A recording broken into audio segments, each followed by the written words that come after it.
It began with a small headache. 24-year-old Brenda Robinson dismissed the pain, blaming it on fatigue. The last thing she remembers was sitting down for dinner at her sister's. When I come to myself, I said, "What's going on?" And I said, "Did we eat dinner?" And she said, "Yes, we had dinner, but it was 2 weeks." She said, "It's been 2 weeks ago since that dinner."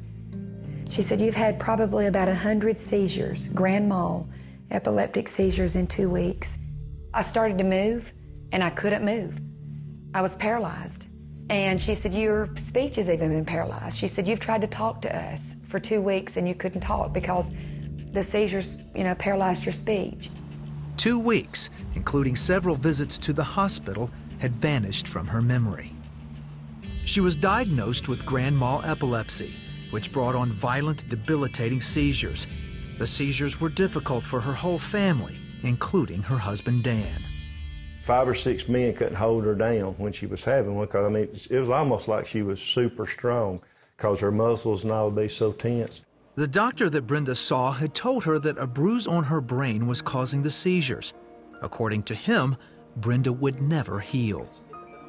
They told my husband that I would die at the age of 30, that my heart would not hold up to the convulsions, nor my kidneys. And so they literally said that at the age of 30, she will die. Brenda longed to live a normal life. Instead, she lived in fear, never knowing what would set off the next seizure.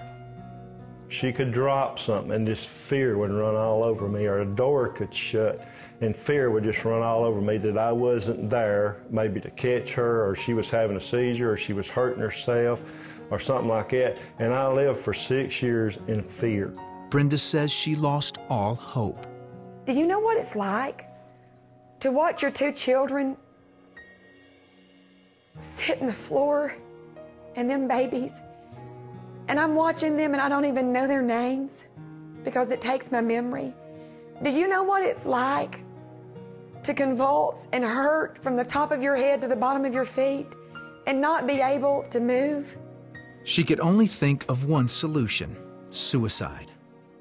I sat down at my table with my bottle of pills, with my tablet and my pen to write, and a bottle of water, and I was going to write down a note, and I had it set up to where the only one that would find me would be Dan. But Brenda never even got the chance to write the suicide letter. And as I sat down to write, they didn't knock. They bursted in my front door.